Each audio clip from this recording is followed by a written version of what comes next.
Halo Sobat Tante Irma, yang sudah subscribe saya doakan semoga sehat selalu dan lancar rezekinya.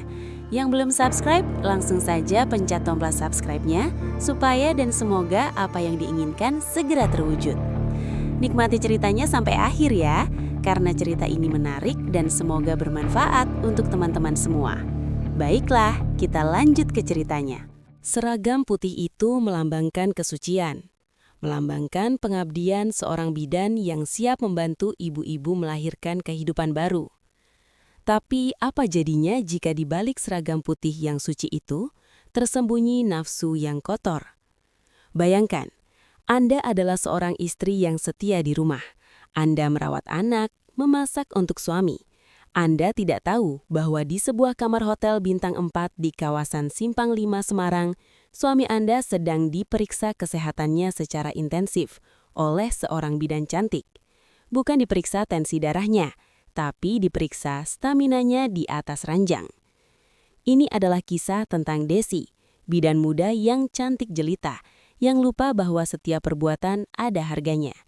Dia bermain api dengan suami orang, dan akhirnya dia terbakar habis, bukan oleh api, tapi oleh dinginnya pisau bedah seorang istri yang terluka. Halo semuanya, selamat datang kembali. Mari kita masuk ke lorong gelap kota Semarang. Mari kita berkenalan dengan Desi, 26 tahun. Desi adalah seorang bidan yang bekerja di sebuah klinik swasta di daerah Banyumanik, Semarang Atas. Orangnya cantik pol. Kulit kuning langsat, senyum manis dengan lesung pipi, dan tutur kata yang halus khas wanita Jawa Tengah. Pasien-pasien menyukainya karena tangannya terampil, tapi para suami pasien menyukainya karena alasan lain. Seragam dinasnya yang kadang terlihat terlalu pas di badan.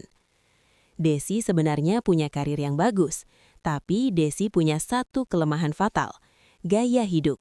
Gaji bidan di klinik biasa tidak cukup untuk membiayai tas branded, skincare mahal, dan nongkrong di kafe-kafe estetik kota lama. Desi butuh sponsor. Desi butuh dompet berjalan. Dan dompet berjalan itu datang dalam wujud Prasetyo, 38 tahun. Prasetyo atau akrab dipanggil Mas Pras adalah seorang kontraktor sukses di Semarang. Proyeknya banyak, uangnya lancar, mobilnya Pajero Sport. Dia punya istri bernama Ratna, 36 tahun dan 2 orang anak. Pertemuan mereka klasik. Mas Pras mengantar anaknya imunisasi ke klinik tempat Desi bekerja karena Ratna sedang sakit flu di rumah. Saat Mas Pras menunggu di lorong, Desi lewat. Aroma parfum melati Desi langsung menyambar hidung Mas Pras. Anaknya pinter ya Pak, gak nangis disuntik.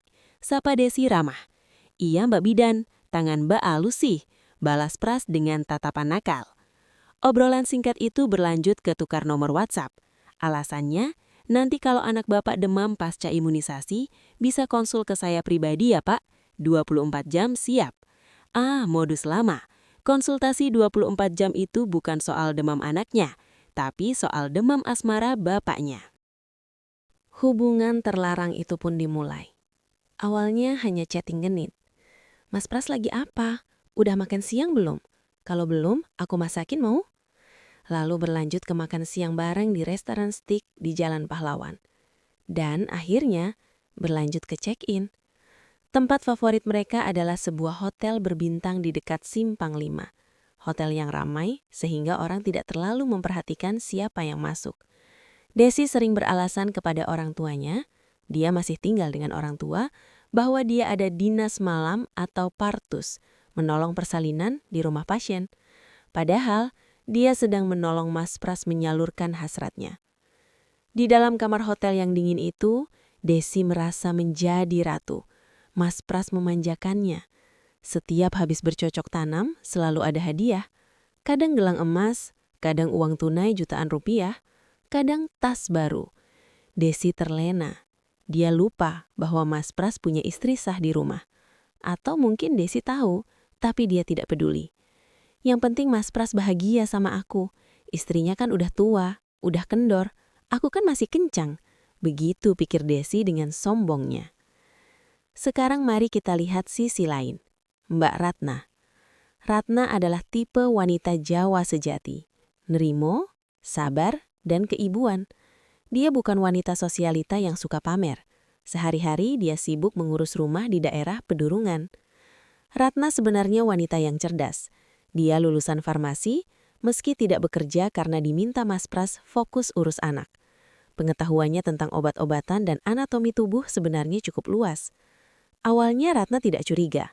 Mas Pras beralasan sering lembur proyek di luar kota. Proyek di Kendala, di Demak lah. Ratna percaya saja. Dia selalu menyiapkan baju ganti dan bekal vitamin untuk suaminya. Hati-hati di jalan ya Mas, jangan lupa sholat. Pesan Ratna tulus setiap suaminya pamit selingkuh. Tapi teman-teman, insting seorang istri itu lebih tajam daripada silet. Perubahan kecil pada Mas Pras mulai tercium. Wangi parfum yang berbeda di kemeja kerjanya, wangi melati yang menyengat, bukan wangi deterjen rumah. Ada noda lipstik samar di kerah baju. Dan yang paling mencurigakan, Mas Pras mendadak rajin mengunci HP-nya dan sering senyum-senyum sendiri saat main HP di kamar mandi. Bencana bagi Desi dimulai ketika Mas Pras melakukan kecerobohan fatal. Suatu hari, Mas Pras tertidur lelap di sofa ruang keluarga karena kelelahan habis ronde kedua dengan Desi siang harinya. HP-nya tergeletak di meja, tidak terkunci. Ratna, yang hatinya sudah lama gelisah, memberanikan diri membuka HP itu. Dia tidak membuka WhatsApp. Dia membuka galeri foto dan mutasi M-Banking. Di galeri, Ratna menemukan foto-foto selfie Desi dan Pras di tempat tidur hotel. Ada juga foto Desi memakai seragam bidan dengan kancing terbuka sedikit, dikirimkan khusus untuk Pras. Darah Ratna mendidih, tangannya gemetar hebat, jantungnya serasa ditusuk beribu jarum. Lalu dia cek M-Banking. Transfer ke Desi Anggraini, 5 juta rupiah. Pembayaran Hotel X Simpang 5, 1.200.000 rupiah. Toko emas Semar, 7.500.000 rupiah. Total puluhan juta uang yang seharusnya untuk tabungan sekolah anak, habis untuk membiayai pelakor berseragam putih itu. Ratna tidak menangis. Dia tidak berteriak membangunkan suaminya. Wanita pendiam itu menaruh kembali HP suaminya dengan pelan. Dia berjalan ke dapur. Dia menatap deretan pisau dapur yang mengkilap. Lalu dia menatap cermin. Wajahnya yang keibuan perlahan berubah. Tatapannya menjadi kosong dan dingin. Desi Anggraini, bisik Ratna lirih. Kamu bidan? Kamu suka main suntik-suntikan? Baik, nanti saya yang akan mengobati kamu. Ada pepatah Jawa yang berbunyi, becik ketitik ala ketoro. Yang baik akan kelihatan, yang buruk akan ketahuan. Mas Pras dan bidan Desi mungkin merasa mereka adalah pasangan paling licin di Semarang. Mereka pikir hotel bintang 4 dengan keamanan 24 jam adalah benteng yang aman untuk memadu kasih. Tapi mereka lupa, benteng sekuat apapun akan runtuh jika musuhnya sudah ada di dalam gerbang. Ratna tidak perlu mendobrak pintu. Dia tidak perlu menyewa preman. Dia hanya butuh kesabaran dan timing yang tepat. Hari ini, kita akan melihat bagaimana seorang istri yang hatinya sudah hancur lebur mengubah rasa sakitnya menjadi bahan bakar untuk sebuah rencana pembunuhan yang sadis. Dia tidak ingin melabrak di depan umum, itu terlalu kampungan. Dia ingin menyelesaikan masalah ini secara privat, face to face, 1 lawan 1. Mari kita lihat bagaimana drama berdarah ini dimulai.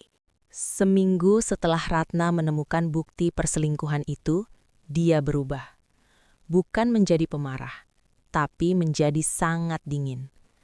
Mas Pras yang tidak peka justru merasa istrinya makin perhatian. Pagi itu, hari Jumat, hari keramat bagi para peselingkuh karena alasan Jumat pendek atau meeting luar kantor. Mas Pras pamit. Mah, hari ini aku pulang malam ya. Ada site visit proyek di Ungaran, terus lanjut meeting sama klien. Ratna sedang menyetrika kemeja suaminya. Dia menatap punggung suaminya. Di dalam hatinya, dia ingin sekali menancapkan setrika panas itu ke punggung Pras. Tapi dia menahannya. Iya mas, hati-hati ya. Nanti kalau lapar di jalan, jangan lupa makan. Jawab Ratna lembut. Mas Pras mencium kening Ratna, lalu pergi dengan pajeronya. Dia bersiul riang. Di otaknya sudah terbayang wajah cantik Desi yang menunggunya nanti siang. Ratna melihat mobil suaminya menjauh dari balik jendela. Dia tidak menangis. Dia mengambil HP-nya, membuka aplikasi GPS tracker yang diam-diam dia pasang di HP suaminya saat Mas Pras tidur kemarin malam. Titik merah di peta mulai bergerak, mengarah ke pusat kota, bukan ke Ungaran. Pukul 13 WIB, matahari Semarang sedang terik-teriknya. Mas Pras menjemput Desi di depan sebuah minimarket dekat kliniknya. Desi masuk ke mobil dengan cepat. Mereka tertawa-tawa di dalam mobil ber-AC itu, tidak sadar bahwa titik lokasi mereka sedang dipantau real-time oleh Ratna. Ratna tidak membawa mobil. Dia naik ojek online. Kenapa? Agar tidak mencolok. Dia memakai masker, kacamata hitam, dan jaket hoodie besar. Penampilannya lebih mirip detektif swasta daripada ibu rumah tangga. Mobil Mas Pras berbelok masuk ke basement sebuah hotel terkenal di kawasan Simpang 5. Hotel yang sama seperti di bukti transfer M-Banking. Ratna turun di seberang hotel. Dia menunggu. Dia melihat Mas Pras dan Desi turun dari mobil. Pras menggandeng pinggang Desi dengan mesra. Tangan yang sama yang tadi pagi memegang tasbih saat sholat subuh, kini memegang pinggang wanita lain. Mereka masuk ke lobi. Ratna menyusul dengan jarak aman. Dia melihat Pras melakukan check-in. Dia mendengar samar-samar percakapan resepsionis. Kamar 512 ya Pak, lantai 5, smoking room. Kamar 512. Angka itu terpatri di otak Ratna. Ratna tidak langsung naik. Dia duduk di lobi, berpura-pura main HP. Dia tahu kebiasaan suaminya. Mas Pras adalah perokok berat. Dan biasanya, setelah ronde pertama usai, Mas Pras akan turun ke lobi atau pergi ke minimarket sebentar untuk membeli rokok atau minuman dingin, karena harga minibar di kamar hotel terlalu mahal. Dasar orang kaya tapi pelit. 1 jam berlalu. Ratna masih menunggu dengan sabar. Hatinya bergemuruh membayangkan apa yang sedang dilakukan suaminya dan bidan itu di lantai 5. Rasa jijik, benci, dan dendam bercampur menjadi satu. Di dalam tas lempang Ratna, ada sebuah benda yang dia ambil dari dapur. Pisau dapur stainless steel yang baru diasah. Tajam, mengkilap. Dibungkus kain serbet agar aman. Tepat pukul 14.30, pintu lift terbuka. Keluar sosok Mas Pras. Dia terlihat santai, rambutnya agak acak-acakan, wajahnya segar sehabis mandi. Dia berjalan menuju pintu keluar hotel, menuju minimarket di seberang jalan. Ini dia, ini momennya. Desi sendirian di kamar. Ratna berdiri. Dia berjalan tenang menuju lift. Dia menekan tombol lantai 5. Jantungnya berdegup kencang, tapi tangannya stabil. Dia sudah membulatkan tekad. Ini bukan lagi soal mempertahankan rumah tangga. Ini soal harga diri yang diinjak-injak. Ting! Pintu lift terbuka di lantai 5. Lorong hotel itu sunyi. Karpet tebal meredam suara langkah kaki Ratna. Dia berjalan mencari nomor kamar. 508, 510, 512. Di depan pintu kamar 512, Ratna berhenti sejenak. Dia menarik nafas panjang. Dia tidak punya kartu akses, tapi dia tahu Desi ada di dalam. Ratna mengetuk pintu. Tok, tok, tok.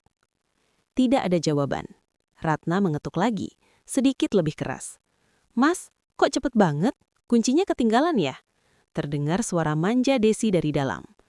Darah Ratna mendidih mendengar suara itu. Suara wanita yang telah merusak kebahagiaannya. Ratna menahan suaranya agar terdengar agak berat, atau mungkin dia hanya diam menunggu. Desi, yang mengira itu adalah Pras yang lupa bawa kartu akses, karena kartu biasanya cuma 1 dan dibawa Pras untuk nyalain listrik, berjalan mendekati pintu. Ceklek, pintu terbuka. Desi berdiri di sana hanya mengenakan bathrobe, jubah mandi hotel yang longgar. Rambutnya basah, wajahnya berseri-seri. Mas, rokoknya ada? Kalimat Desi terputus di tenggorokan. Matanya terbelalak. Di depannya bukan Pras, tapi seorang wanita dengan masker dan kacamata hitam yang kini dilepas perlahan. Wajah istri sah. Mbak Ratna? Desi mengenali wajah itu dari foto profil WhatsApp Pras. Wajah Desi pucat pasi. Dia refleks ingin menutup pintu kembali, Tapi terlambat. Kaki Ratna sudah mengganjal pintu. Dengan tenaga yang entah datang dari mana, mungkin tenaga adrenalin seorang ibu yang terluka, Ratna mendorong pintu itu sekuat tenaga. Brak! Desi terdorong ke belakang, jatuh terduduk di lantai karpet. Ratna masuk. Dia menutup pintu kamar di belakangnya. Lalu dia mengunci gerendel manual atau latches dan rantai pengaman. Klik, ceklek. Sekarang, mereka berdua terkunci di dalam kamar 512. Suasana hening seketika. Hanya terdengar suara AC yang mendengung. Desi mundur ketakutan, merapatkan jubah mandinya. Mbak Ratna, saya bisa jelasin. Ini nggak seperti yang Mbak pikir. Desi gagap. Alasan klise pelakor yang tertangkap basah.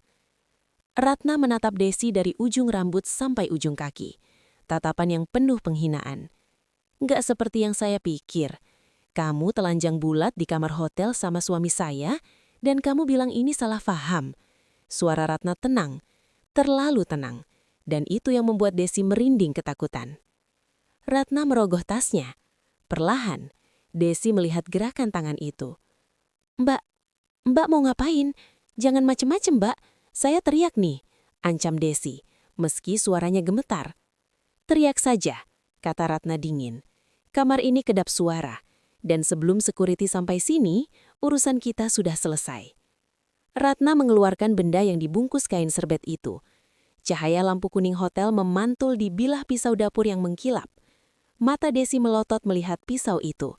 Nyalanya ciut seketika. Dia sadar, dia berhadapan dengan wanita yang sudah tidak memiliki rasa takut.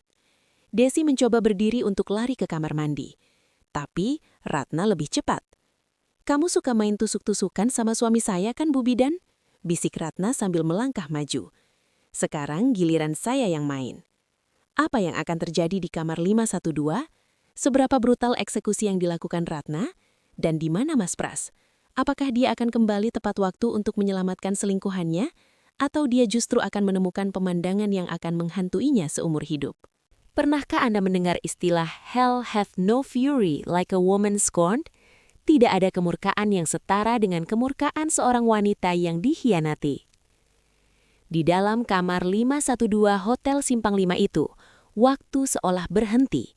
Tidak ada lagi logika, tidak ada lagi hukum. Yang ada hanyalah insting purba untuk menghancurkan saingan. Ratna, ibu rumah tangga yang lembut itu, telah mati.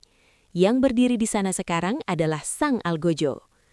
Dan Bidan Desi, di detik-detik terakhir hidupnya, dia menyadari bahwa semua tas branded, uang jutaan dan kesenangan sesaat itu tidak bisa menahan tajamnya pisau dapur yang mengkilap di bawah lampu hotel. Apa yang terjadi ketika Mas Pras kembali membawa sebungkus rokok dan minuman dingin? Pemandangan apa yang menyambutnya di balik pintu kamar? Mari kita saksikan puncak tragedi berdarah ini. Kembali ke kamar 512. Desi terpojok di antara kasur king size dan tembok. Dia gemetar hebat. Jubah mandinya tersingkap, tapi dia tidak peduli lagi. Matanya terpaku pada pisau di tangan Ratna. Mbak, ampun Mbak. Saya janji putusin Mas Pras hari ini juga. Saya balikin semua uangnya. Mbak ambil aja tas saya, perhiasan saya. Ambil semua. Desi memohon sambil menangis histeris. Air matanya melunturkan maskaranya, membuat wajah cantiknya terlihat berantakan. Ratna hanya tertawa kecil, tawa yang hampa. Uang? Kamu pikir ini soal uang? Ratna melangkah maju. Kamu sudah ambil waktu suami saya. Kamu ambil perhatian bapak dari anak-anak saya. Itu nggak bisa dibayar pakai uang, Desi. Desi dalam kepanikan luar biasa mencoba mengeluarkan kartu terakhirnya. Sebuah kebohongan nekat. Desi memohon sambil menangis histeris. Mbak, jangan bunuh saya. Saya lagi hamil anaknya Mas Pras. Hening. Ratna berhenti melangkah. Jika Desi berharap pengakuan itu akan membuat Ratna luluh, dia salah besar. Pengakuan itu justru seperti menyiram bensin ke dalam api neraka. Wajah Ratna yang tadinya dingin, kini berubah merah padam oleh amarah yang meledak. Hamil? Desis Ratna. Kamu mau melahirkan anak haram dari suamiku. Kamu mau menghancurkan warisan anak-anakku. Ratna mengangkat pisaunya. Kalau begitu, saya harus musnahkan sampai ke akarnya. Desi menjerit. Dia melempar bantal, lampu tidur, asbak, apa saja ke arah Ratna. Perang, lampu pecah. Tapi Ratna menerjang maju seperti banteng terluka. Desi mencoba lari ke arah pintu, tapi kakinya tersandung selimut tebal. Dia jatuh telungkup di atas karpet. Ratna langsung menindih tubuh Desi, tanpa ampun, tanpa ragu. Sret, tusukan pertama mendarat di punggung Desi. Desi melolong kesakitan. Ini buat anak-anakku yang kurang jajan gara-gara kamu. Jelep. Tusukan kedua. Ini buat semua kebohongan Pras. Jelep.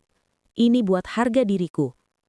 Desi meronta, mencoba membalikan badan, mencakar wajah Ratna. Kuku Desi meninggalkan goresan di pipi Ratna, tapi rasa sakit itu tidak dirasakan Ratna. Adrenalinnya sudah mengambil alih. Ratna menyerang wajah cantik yang selama ini menjadi kebanggaan Desi. Dia tidak ingin melihat kecantikan itu lagi. Kamar hotel yang mewah itu berubah menjadi rumah jagal. Darah muncrat ke spray putih, ke dinding wallpaper yang elegan, dan meresap ke karpet tebal. Suara teriakan Desi perlahan melemah, menjadi rintihan, menjadi gurgling, suara napas bercampur darah, dan akhirnya sunyi. Bidan cantik itu tergeletak kaku dengan mata melotot menatap langit-langit kamar. Tubuhnya penuh luka tusuk yang mengerikan. Darah menggenang di sekitarnya, seperti kolam merah. Ratna bangkit, napasnya memburu. Tangannya, bajunya, wajahnya, semuanya merah. Dia menjatuhkan pisau itu ke lantai. Klang. Sementara itu, di lobi hotel, Mas Pras sedang bersiul santai. Dia baru saja membeli rokok mentol dan 2 botol minuman isotonik dingin. Ah, pasti Desi udah nungguin. Ronde 2 nih, batin Pras mesum. Dia naik lift ke lantai 5. Dia tidak tahu bahwa di lantai itu, malaikat maut baru saja selesai bertugas. Pras berjalan menyusuri lorong, sampai di depan kamar 512. Dia merogoh saku, mencari kartu akses. Bip, lampu hijau. Dia menekan gagang pintu. Terkunci dari dalam. Grendel manual, latches, terpasang. Yang, kok di grendel? Panggil Pras sambil mengetuk. Aku bawa minum nih. Tidak ada jawaban. Hening. Pras mulai bingung. Des, kamu tidur atau lagi di kamar mandi? Dia menempelkan telinganya ke pintu. Sunyi senyap. Tidak ada suara TV, tidak ada suara air. Perasaan tidak enak mulai merayapi tengkuk Pras. Tiba-tiba, krek. Suara grendel dibuka dari dalam. Pras senyum lega. Nah gitu dong, lama banget bukanya. Pintu terbuka lebar. Senyum Pras lenyap seketika. Rokok di tangannya jatuh ke lantai. Minuman botolnya lepas dari genggaman. Duk, menggelinding. Di hadapannya berdiri seorang wanita. Rambutnya acak-acakan. Wajahnya penuh bercak merah. Bajunya basah oleh cairan kental. Itu bukan Desi. Itu Ratna, istrinya. Mas Pras sudah pulang? Tanya Ratna dengan suara yang sangat tenang, kontras dengan penampilannya yang mengerikan. Masuk Mas, pasiennya sudah selesai saya obati. Kaki Pras lemas. Dia melihat ke belakang tubuh Ratna. Di sana, di atas karpet, dia melihat tubuh Desi yang hancur. Pemandangan itu begitu sadis hingga membuat perut Pras mual seketika. Ratna, apa yang kamu lakukan? Teriak Pras. Suaranya pecah antara ketakutan dan histeria. Dia mundur, menabrak dinding lorong. Dia tidak berani masuk. Dia takut. Dia adalah giliran berikutnya. Ratna tidak mengejar. Dia hanya berdiri di ambang pintu, memegang pisau yang tadi dia pungut lagi. Kenapa takut, Mas? Bukannya kamu suka sama dia? Tuh, dia sudah diam. Dia nggak akan minta tas Hermes lagi. Dia nggak akan minta uang sekolah anak-anak lagi. Ratna tersenyum. Senyuman orang yang jiwanya sudah patah. Sekarang kita impas, Mas. Teriakan Pras memancing perhatian tamu kamar sebelah. Tolong, pembunuhan, tolong. Pras berlari ke arah lift seperti orang gila. Beberapa tamu keluar. Petugas housekeeping yang sedang bersih-bersih di ujung lorong berlari mendekat. Mereka melihat Ratna berdiri di pintu kamar 512, berlumuran darah, memegang pisau. Mereka menjerit histeris. Suasana lantai 5 menjadi keos. Ratna tidak lari, dia tidak mencoba kabur. Dia masuk kembali ke kamar, menutup pintu, lalu duduk di sofa yang menghadap ke jasad Desi. Dia mengambil botol minuman isotonik yang tadi dijatuhkan Pras dan menggelinding masuk. Dia meminumnya. Haus. Membunuh itu ternyata melelahkan. Dia menunggu. Dia tahu sebentar lagi polisi akan datang. Dia melihat jasad Desi. "Maaf ya Des, di neraka nanti jangan goda suami orang lagi," gumamnya pelan. Sore itu, kawasan Simpang 5 Semarang yang biasanya ramai dengan wisatawan dan penjual lumpia mendadak berubah mencekam. Puluhan mobil polisi dari Polrestabes Semarang mengepung sebuah hotel bintang 4. Garis polisi kuning melintang menahan ratusan warga yang kepo ingin melihat wajah pembunuh sadis itu. Berita menyebar lebih cepat daripada api. Bidan cantik digoruk istri sah di hotel. Judul berita yang membuat grup WhatsApp ibu-ibu arisan meledak. Tapi di balik kehebohan itu, ada satu sosok yang paling menderita. Bukan si pembunuh yang sudah pasrah, bukan si korban yang sudah tenang di kamar jenazah, tapi si suami. Prasetyo, sang kontraktor sukses, kini duduk di pojok kantor polisi dengan wajah pucat pasi.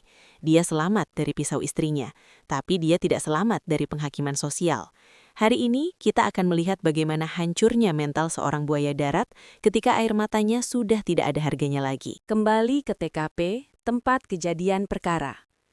Tim Resmo Polrestabes Semarang mendobrak pintu kamar 512. Pistol terarah. "Jangan bergerak, angkat tangan." Tapi polisi terkejut. Tidak ada perlawanan.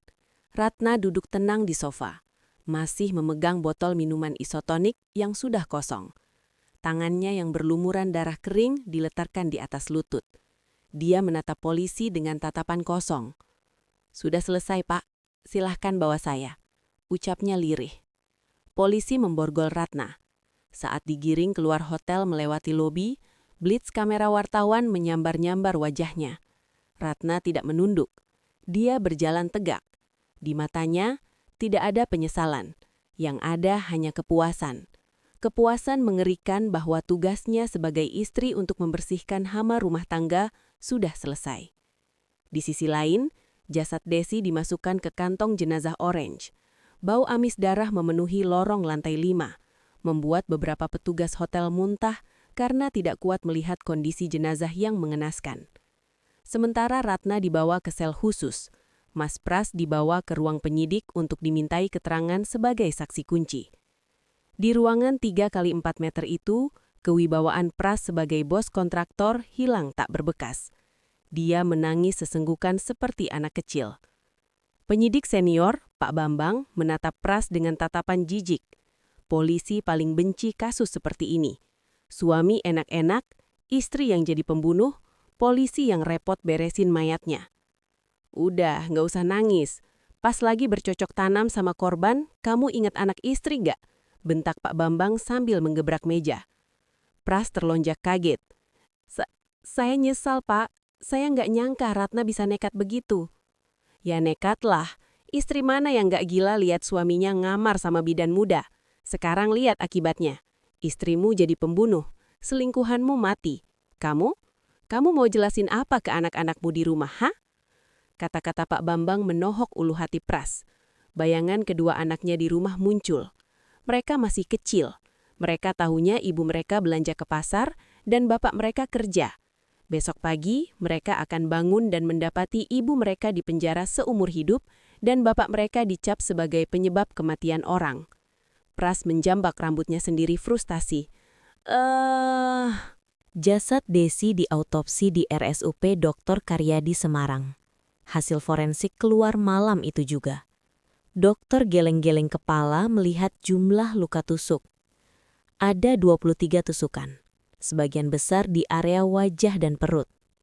Tapi, ada satu fakta medis yang membuat kasus ini semakin tragis. Ingat kata-kata Desi sebelum dibunuh? Dia bilang dia hamil. Itu pemicu Ratna mengamuk membabi buta. Dokter forensik membedah rahim Desi. Hasilnya negatif. Rahim Desi kosong, tidak ada janin, tidak ada tanda-tanda kehamilan. Ternyata, itu hanya kebohongan putus asa Desi. Di detik-detik terakhir, Desi berpikir mengaku hamil akan membuat Ratna kasihan dan melepaskannya. Ironisnya, kebohongan itulah yang justru menjadi vonis mati baginya. Jika Desi tidak mengaku hamil, mungkin Ratna hanya akan melukainya, tidak membunuhnya sebrutal itu. Mulutmu harimaumu, kebohonganmu kematianmu. Ketika fakta ini disampaikan penyidik ke Ratna di dalam sel, Ratna hanya tertawa miris. Pembohong sampai mati, gumam Ratna. Dia mati karena mulutnya sendiri. Keesokan harinya, kasus ini meledak di media sosial. Akun-akun gosip Semarang, akun berita nasional, TikTok, Twitter, X, semuanya membahas hashtag tragedi Bi dan Desi. Netizen terbelah menjadi dua kubu, tapi uniknya hampir tidak ada yang membela korban, Desi. Kubu satu menghujat Desi. Rasain lo pelakor, makanya jangan ganggu laki orang. Istri sah kalau udah ngamuk ngeri. Kubu dua, kasihan pada Ratna. Mbak Ratna korban sebenarnya, dia didorong sampai gila, harusnya suaminya yang ditusuk. Kubu tiga, menghujat Pras. Laki gak guna, giliran bini masuk penjara, dia cuma bisa nangis, buang ke laut aja laki model gini. Karir Pras hancur dalam semalam, klien-klien membatalkan kontrak proyek. Tetangga di Pedurungan mencemooh rumahnya. Pras tidak berani keluar rumah. Dia mengurung diri, dihantui bayangan mayat Desi dan tatapan dingin Ratna. Seminggu kemudian, Pras memberanikan diri menjenguk Ratna di tahanan Polda Jateng. Pras datang dengan wajah kusam, mata panda. Ratna keluar menemui suaminya. Dia memakai baju tahanan oranye.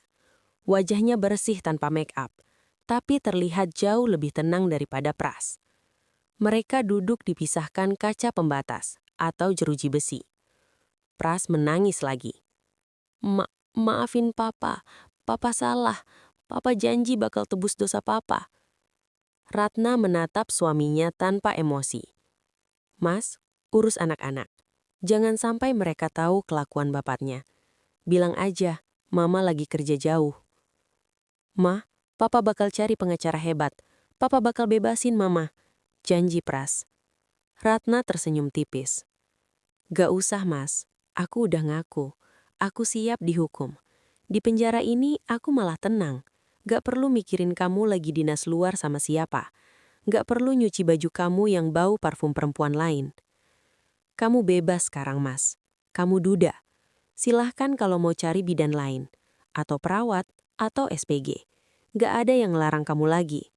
Tapi ingat, bayanganku pegang pisau bakal nemenin tidurmu selamanya. Ratna berdiri dan meninggalkan Pras yang mematung. Kata-kata itu adalah kutukan seumur hidup bagi Pras. Sidang perdana akan segera digelar. Jaksa menjerat Ratna dengan pasal 340 KUHP, pembunuhan berencana. Subsidiar pasal 338. Ancamannya, hukuman mati atau penjara seumur hidup. Pengacara publik yang mendampingi Ratna berusaha mencari celah kejahatan yang dilakukan karena guncangan jiwanya hebat, pasal 44, agar hukuman bisa ringan. Tapi hakim di pengadilan nanti bukan robot, mereka manusia. Akankah hakim melihat Ratna sebagai pembunuh berdarah dingin atau sebagai istri teraniaya yang meledak? Dan bagaimana nasib anak-anak mereka yang mulai bertanya, kok mama nggak pulang-pulang?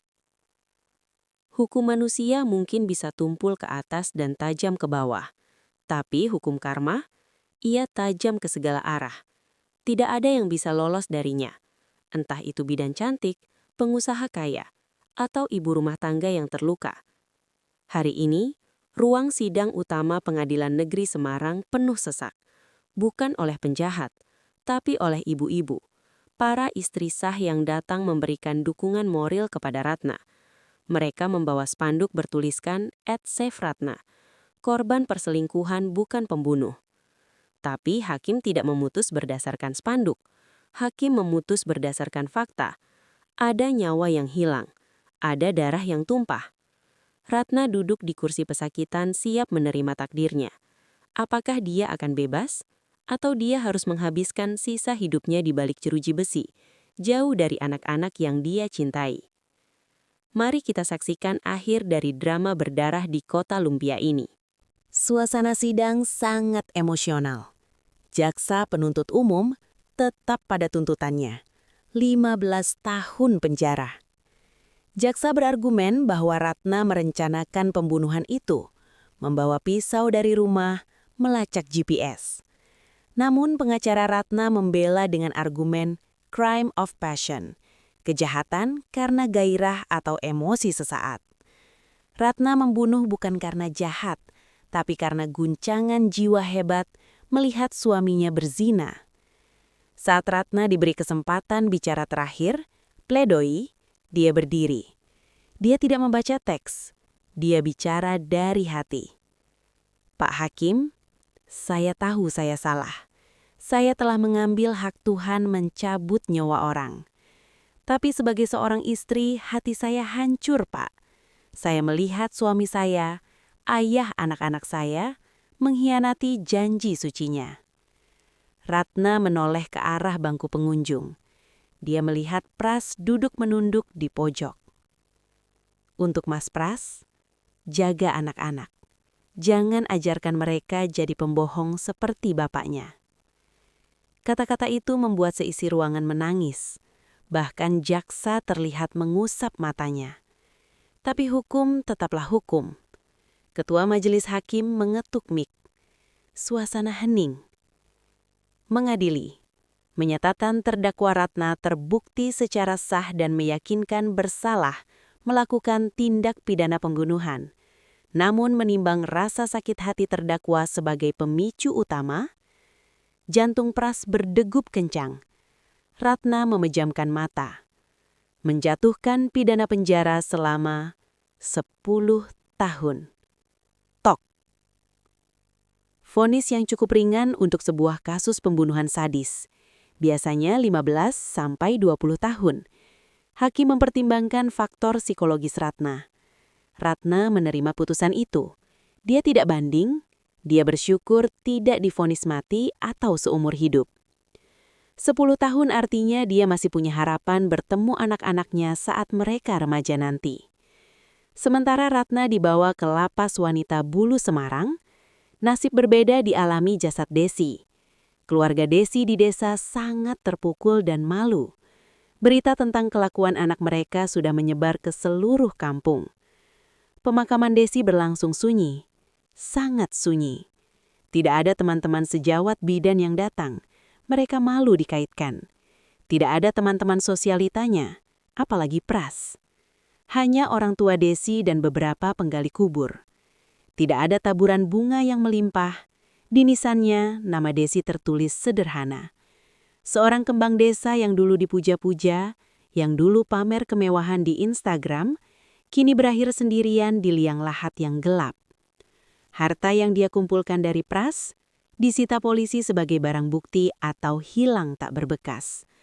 Benar kata orang tua dulu, harta panas tidak akan berkah dan tidak akan dibawa mati.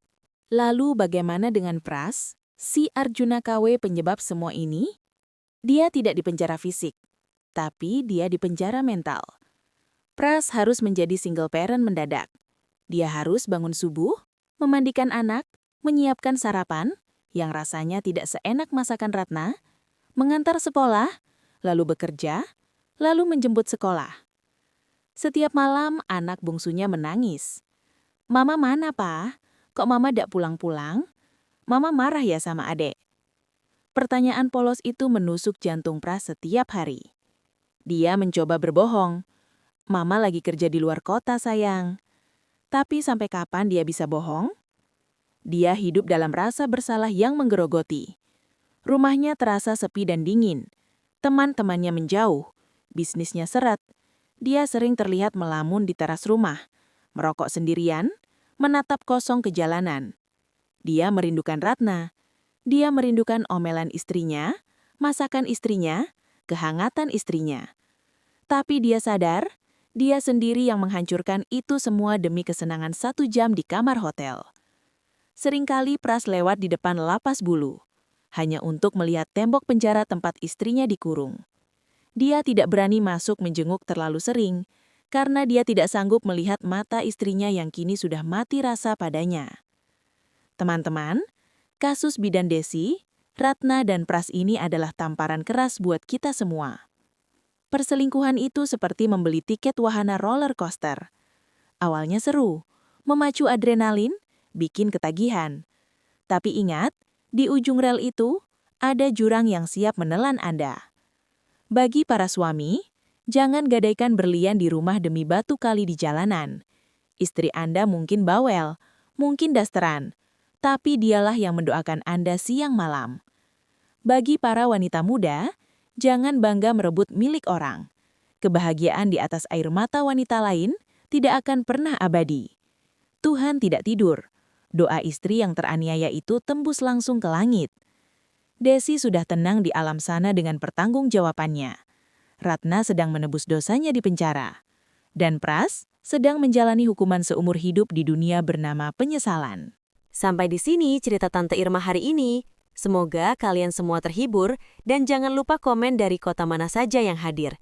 Sampai jumpa di cerita selanjutnya. Salam sehat dan bahagia. Sampai di sini cerita Tante Irma hari ini. Semoga kalian semua terhibur dan jangan lupa komen dari kota mana saja yang hadir. Sampai jumpa di cerita selanjutnya. Salam sehat dan bahagia.